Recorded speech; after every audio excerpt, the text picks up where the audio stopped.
The air and doctor. Aris Thorne's laboratory is a sterile, chilled ribbon of filtered oxygen, humming with the subaudible thrum of technologies not yet dreamed of in the century he is about to violently intersect. It is 2145, and the city of Neo-Tokyo sprawls outside his panoramic window, a silent, glittering tapestry of crystalline spires and airborne transport lanes etched against a stardusted, pollution-free sky. Aris, a man whose face is a roadmap of academic pressure and recent disgrace, runs a final diagnostic on the Chronos resonance array. The machine is a beautiful, terrifying sculpture of coiled light and floating holographic interfaces, its core pulsing with captured temporal energy that smells, faintly, of ozone and something else, something ancient like petrified lightning. His fingers, slender and precise, dance across a haptic control panel, inputting the final stabilization sequence. This test, a desperate bid to redeem his tarnished reputation, is meant to prove he can safely anchor a localized temporal field. He takes a deep, steadying breath, the cool air filling his lungs, and initiates the sequence. Across a gulf of time and space that is about to vanish, Chloe Bennett is having a profoundly terrible day. It is 1987, and her cramped, third-floor Manhattan apartment is a shrine to analog chaos. The air is thick with the scent of cold pepperoni pizza, cigarette smoke, and the distinct, hot plastic aroma of her overheating Commodore 64. Towering stacks of floppy disks and dog-eared programming manuals form precarious canyons on the shag carpet. She slumps in her chair, a frustrated groan escaping her lips as yet another line of crude, basic code fails to compile. The synth-pop beat from her boombox does little to lift her spirits. She pushes a strand of permed, blonde hair from her face, glaring at the flickering amber text on her CRT monitor, its glow a lonely island in the dim, lamplit room. Outside her window, the familiar, grimy skyline of 1980s New York is a comforting, if ugly, constant. Back in 2145, a single, aberrant data point flashes crimson on Aris's main display. A miscalculation. A decimal point in the wrong place, a ghost in his own machine, born of fatigue and desperation. A cold, sharp dread pierces his professional calm. No, no, he whispers, his voice tight. His hands fly across the controls, trying to abort, to contain, to shut it all down. But it is too late. The resonance array does not power down. Instead, it screams. The hum becomes a deafening, metallic shriek that feels like it's tearing the very fabric of the air apart. The pulsing core of the machine flares from a soft blue to a blinding, agonizing white. Aris throws up an arm to shield his eyes, stumbling back as the light consumes everything, not just illuminating the room, but unmaking asterisk it. In 1987, Chloe's world detonates. It is not an explosion of sound, but of silence. A sudden, absolute vacuum that sucks the noise from the city, from her boombox, from her own startled gasp. Then the light comes. Not through the window, but from everywhere at once, a silent, white-hot fury that bleaches the color from her posters, her carpet, her skin. Her monitor explodes in a shower of glass and sparks. The floor beneath her feet liquefies, the shag carpet undulating like a terrible, synthetic sea. She is thrown from her chair. A cry ripped from her throat as she lands hard, her vision swimming with afterimages of a city that is not her own, glimpses of impossible, sleek towers of light superimposed over her familiar, brick-walled view. The light recedes as suddenly as it arrived, leaving behind a disorienting, horrifying superposition. Chloe lies on her floor, but it is no longer just her floor. One moment, she is staring up at her familiar, water-stained popcorn ceiling. The next, the ceiling is gone, replaced by a vast, domed roof of self-illuminating smart glass, through which a foreign, clean sky and strange, silent aircraft are visible. The air is a nauseating cocktail. One breath is the familiar smell of pizza and dust. The next is that sterile, ozonated chill. She can hear the distant, frantic honking of 1987 New York taxis, but it is layered over with a soft, melodic electronic chime that seems to come from nowhere and everywhere. Aris staggers in his own ruin. His pristine lab is gone, replaced in flickering patches by a bizarre, primitive domesticity. A garish, floral-patterned couch phases into existence where his main console was, then flickers out, replaced by a twisted skeleton of smoldering future wires. The smell of burnt circuitry is strong, but so is the faint, greasy aroma of pepperoni. His heart hammers against his ribs, a frantic drum of pure, scientific terror. This is not a simple rupture. This is a merger. A convergence. And it is unstable. He sees her then. A flickering figure, a ghost in his world. A young woman with wild blonde hair, dressed in faded, ripped jeans and... Chloe scrambles backward, her hands scraping against a surface that is at once the familiar, rough texture of her shag carpet and the cool, seamless slickness of a polished nanocarbon floor.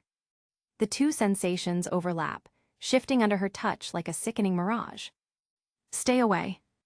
She shrieks, her voice a high-pitched blend of terror and defiance. She grabs the first solid object her fingers find, a heavy, glass ashtray from her coffee table, which phases in and out of solidity in her trembling hand. "What did you do? What is this?" He sees a phantom, a woman from a bygone era, her clothing a chaotic burst of color and frayed denim, her face a mask of primal fear. She is speaking in a crude, pre-unification dialect of English, but his neural implant seamlessly parses the meaning. He slowly raises his open hands, a universal gesture of peace that feels absurd in the face of reality's dissolution. I did not do this intentionally," he says, his voice strained but deliberately calm, each word measured. "My experiment, there was a critical instability. A resonance cascade. We are experiencing a temporal convergence." He gestures weakly at the flickering room around them, where a wall poster of a rock band named Duran Duran melts into a flowing stream of holographic data, then back again. "Your reality and mine have been forcibly merged at this specific spatial coordinate." Merged. Chloe chokes out a hysterical, breathless laugh, her knuckles white around the ashtray. "You're talking like a robot. Or a crazy person. This is some kind of hallucination. A gas leak." Even as she says it, the theory feels flimsy, pathetic. She can smell his world, that clean, electric, sterile smell that is so alien it makes her nostrils tingle. She can feel the temperature of the room oscillating wildly between the sticky warmth of her apartment and the chilling, climate-controlled breeze of his lab. "I assure you my cognitive functions are optimal, though my circumstances are suboptimal," Aris replies, his gaze darting around, cataloging the phenomena. "Observe."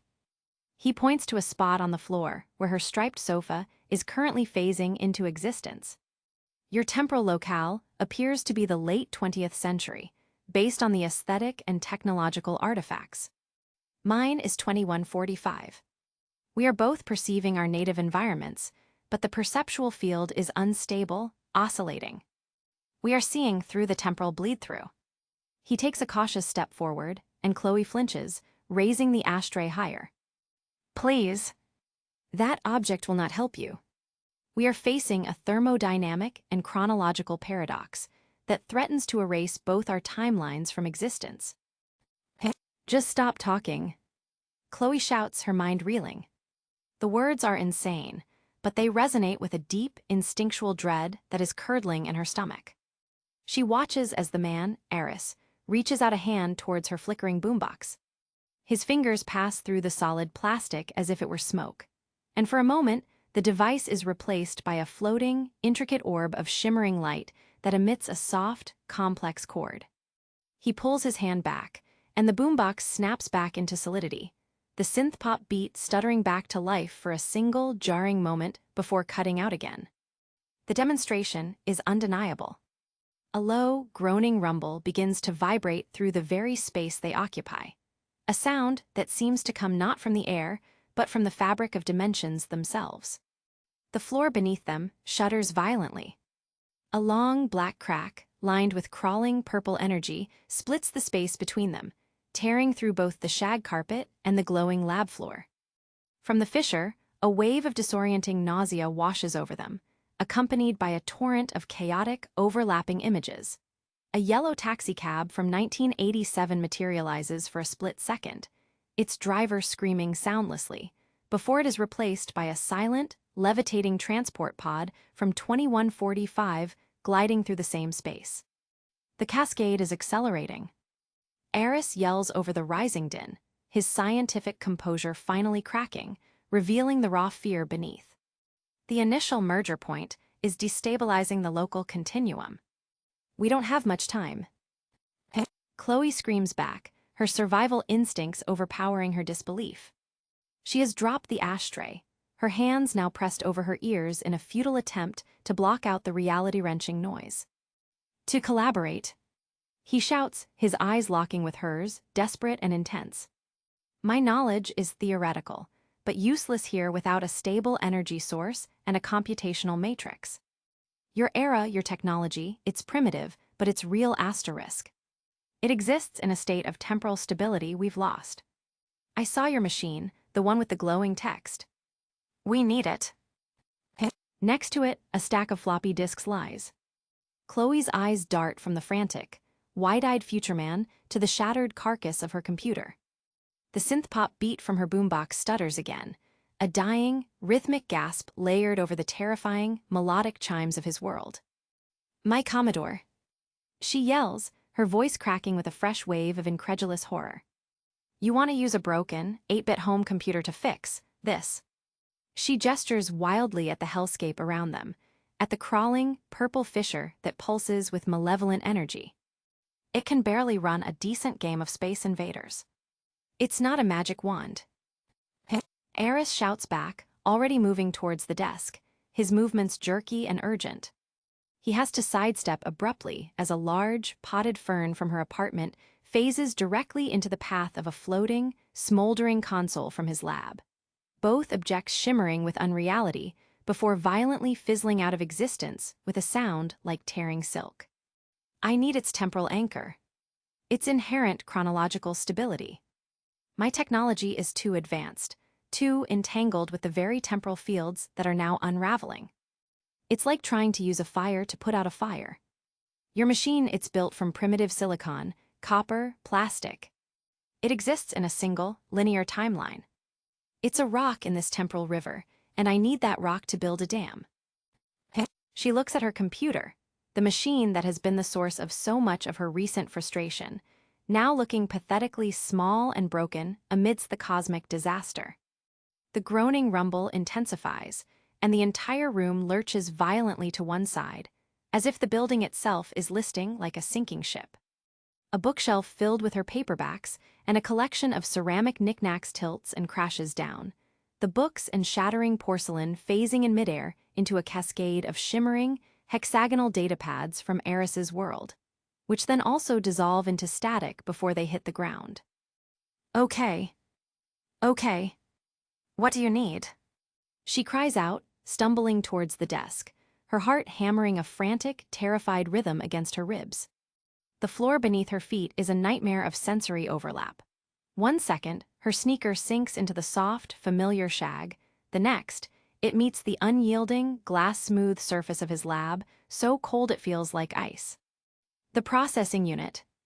The core. Aris instructs, his slender, precise fingers hovering over the exposed motherboard of the Commodore 64, though he dares not touch it, as if it were a sacred, volatile relic. We must isolate it from its housing. And I need a power source, a stable one. Not the fluctuating grid. Something contained. Chloe shouts, yanking at the thick black power cord. Her mind, trained to solve logical problems line by line, begins to click into gear, compartmentalizing the world-ending terror to focus on the immediate, tangible task. Hardware. Wires. Power. This she understands. The battery. My car. It's parked on the street. Or it was. Who knows where it is now? She glances towards her window, but the view is a dizzying, fast-flipping slideshow of 1987 brick and fire escapes and 2145 crystalline spires and floating gardens. A chemical battery. Lead acid. Primitive but perfect. Its temporal signature will be beautifully inert. Aris's eyes light up with a fierce, scientific glee that is utterly alien to the situation. We can use the conductivity from the housing of my failed resonance chamber. He turns, scanning the wreckage of his lab, which is currently phasing into the shape of her small, formica-topped kitchenette. He dives towards a twisted spar of metallic alloy that is glowing with a faint, internal blue light, grabbing it just as it fully materializes. It's about the length of his forearm, and it hums with a residual energy that makes the air around it shimmer. Another violent shudder rocks the merged space. This time, the ceiling above them peels away like paper, revealing not the sky of either era, but a terrifying vortex of swirling, non-color, a null space of erasure from which no light or sound escapes. The silence from that void is more deafening than any explosion.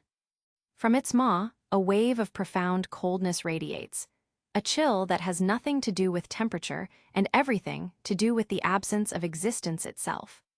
The cascade is entering its final phase. Aris bellows, his face pale with a terror that is now purely personal, no longer academic. The merged pocket universe is collapsing. We are being unmade. Chloe screams, her voice barely a whisper against the sucking silence of the expanding vortex. She points a trembling finger towards her apartment's front door, which is now a distorted, shimmering portal. One moment, it's her familiar, wooden door with its 3 brass locks, and the no nukes. The car is down there. I can see it. Chloe's voice is a raw, desperate shriek, torn away by the howling dimensional wind that now whips through the fractured space. She points through the distorted portal that was her front door. The hallway beyond is a tunnel of nightmare fuel, its walls and floor a rapidly strobing film reel of 2 eras at war. One moment, it's the faded, floral print wallpaper and dusty runner of her 1987 apartment building. The next, it's a seamless, glowing corridor of 2145, lined with silent, pulsing conduits of azure light. The vortex above them groans, a sound of a universe dying of thirst, and the null void expands, dripping tendrils of absolute nothingness that dissolve everything they touch into silent, non-existent dust. We go together. Aris commands, his voice cutting through the chaos with a force she didn't know he possessed. He clutches the humming, blue-glowing spar of his broken machine in one hand. With the other, he grabs her arm, his grip surprisingly firm, his fingers cool even through the sleeve of her denim jacket. Do not let go. Your temporal anchor is the only thing that might keep us both coherent in that. He nods towards the strobing hallway, a gauntlet of certain death. Move. And do not look into the void.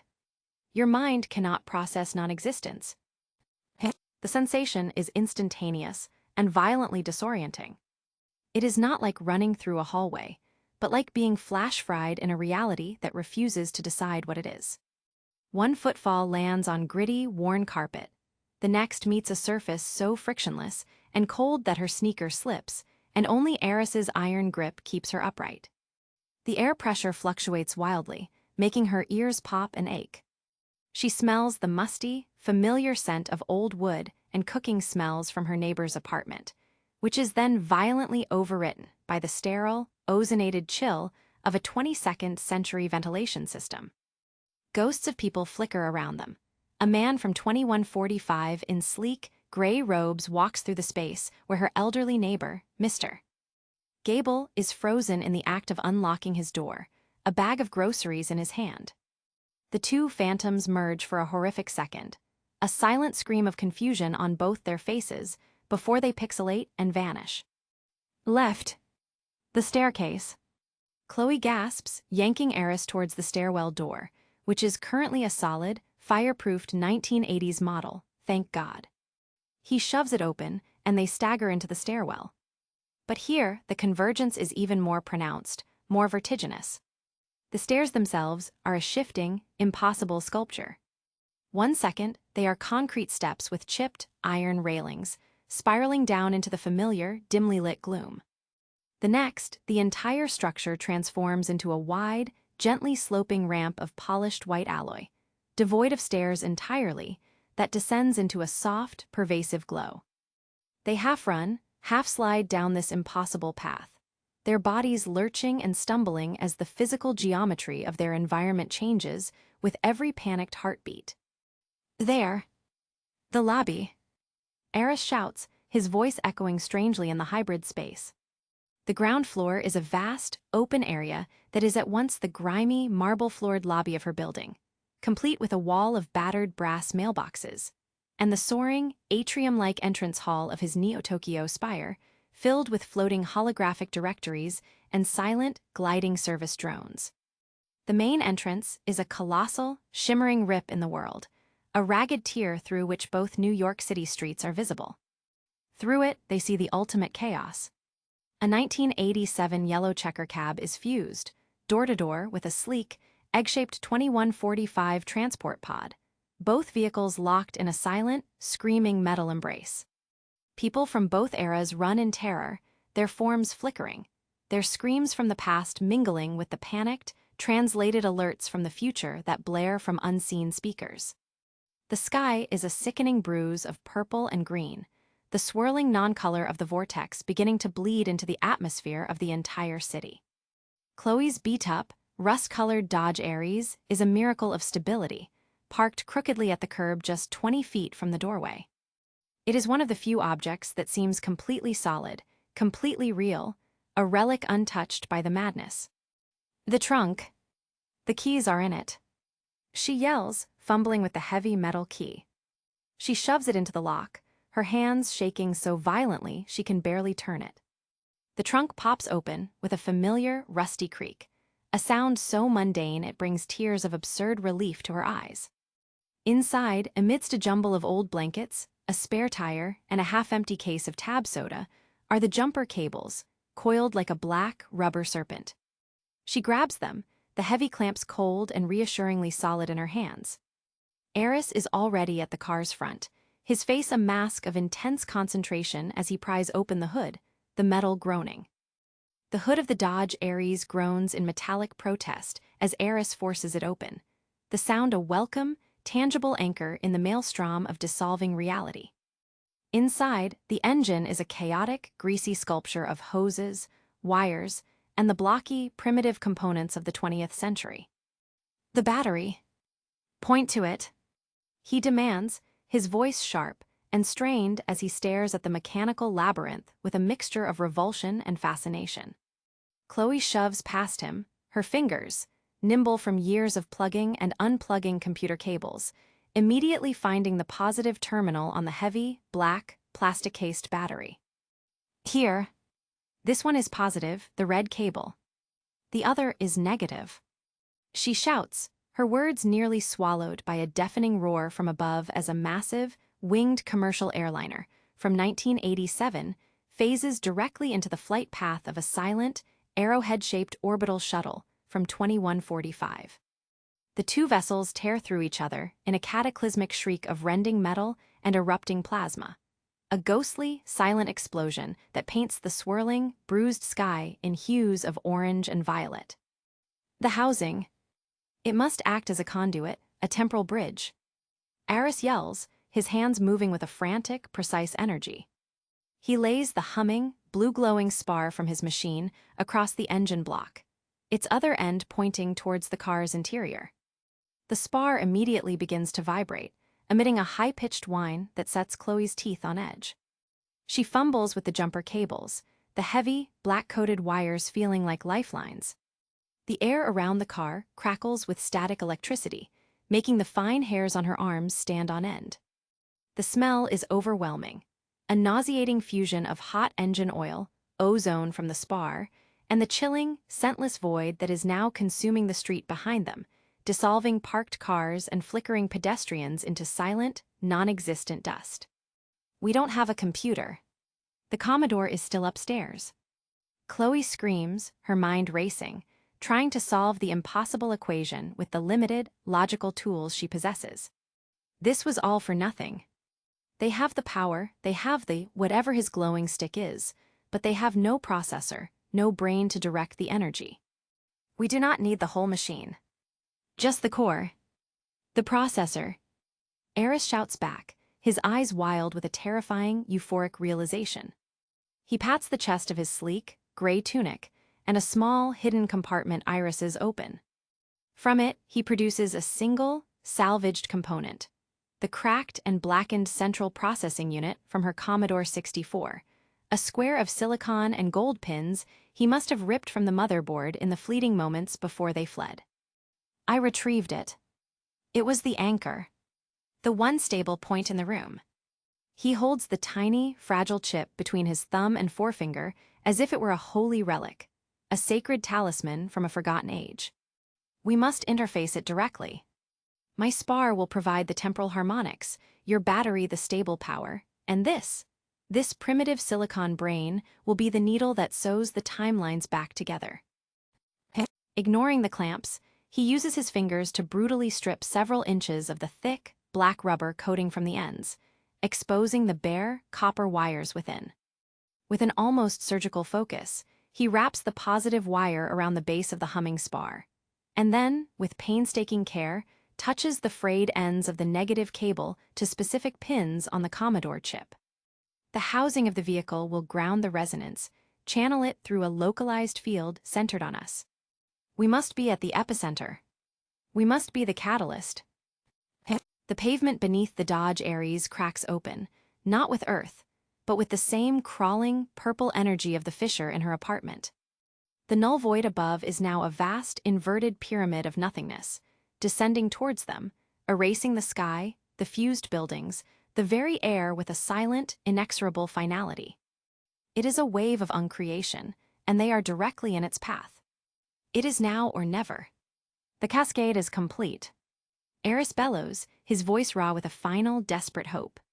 He looks at Chloe, his eyes holding hers for a single, profound second, an unspoken apology and a plea for trust passing between them across the gulf of 158 years. On my mark, you must touch the positive wire to the spark plug. It will complete the circuit. It will be dangerous. The feedback could be catastrophic. She sees the end of the world in the descending void, a maw of absolute, featureless gray.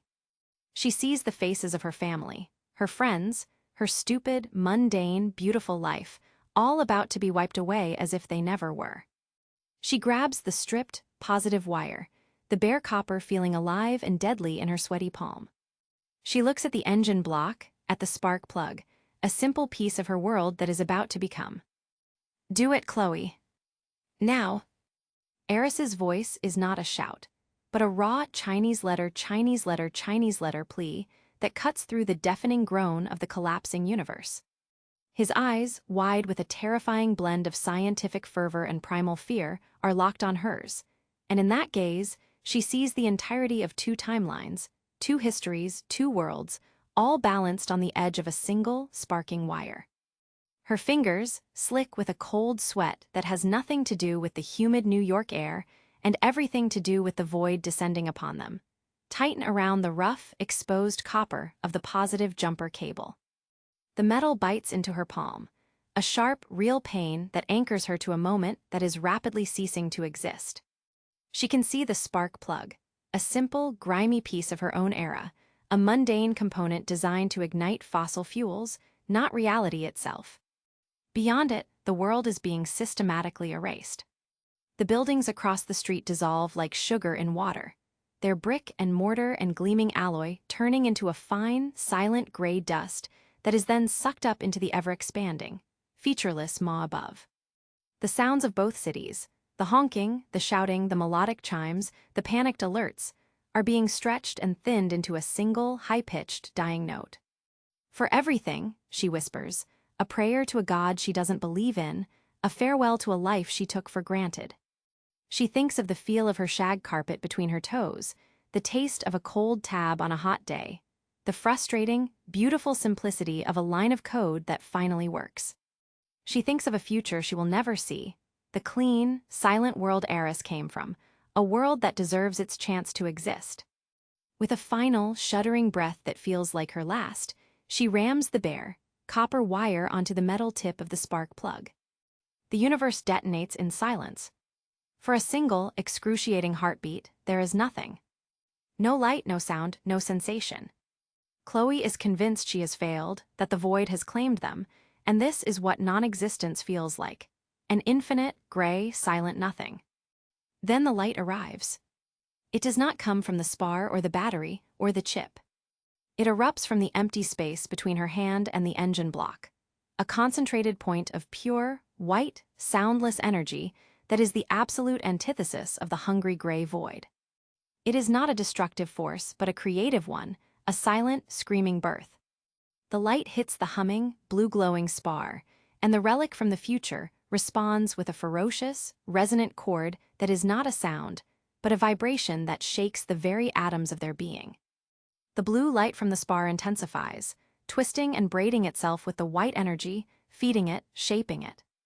The tiny, cracked Commodore CPU, held in Aris's trembling hand, begins to glow with a soft, golden radiance, its primitive silicon circuits now conducting a symphony of temporal energy, translating the chaotic scream of the convergence into a single, harmonizing frequency. A wave of force, visible as a shimmering, crystalline sphere of intertwined light, explodes outward from the old Dodge Aries. It does not destroy what it touches, it restores it. The wave hits the dissolving storefronts, and they snap back into solidity, first as the grimy bodegas and record shops of 1987, then flickering and solidifying into the pristine, transparent storefronts of 2145, before the wave passes and they are gone, returned to their rightful time.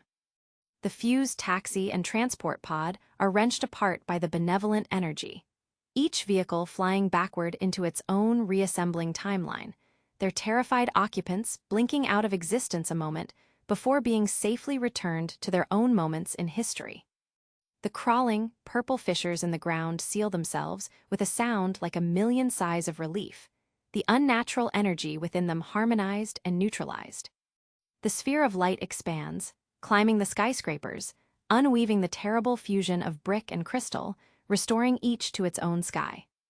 The terrifying, gray void above recoils from the light, its advance halted. It writhes, a wounded beast of nothingness, and then begins to recede, shrinking back in on itself as the stabilized timelines reassert their dominion over space and time. Chloe feels a sensation of unimaginable peace, a warmth that starts in her core and radiates outward, washing away the terror, the cold, the disorientation. She looks at Aris and sees him smiling, a true, unburdened smile she has never seen on his face before, his eyes reflecting the beautiful, healing light. He is looking at her with a depth of gratitude that transcends language and time itself. And then the feeling changes. The warmth becomes a pulling, a gentle but irresistible tidal force that begins to draw her backward, away from the car, away from him. The world around her, the restored 1987 New York Street, is becoming more solid, more real, while Aris and the glowing artifacts are beginning to fade, turning translucent like a dream upon waking. "It's working!" Aris cries out, his voice distant, echoing as if from the bottom.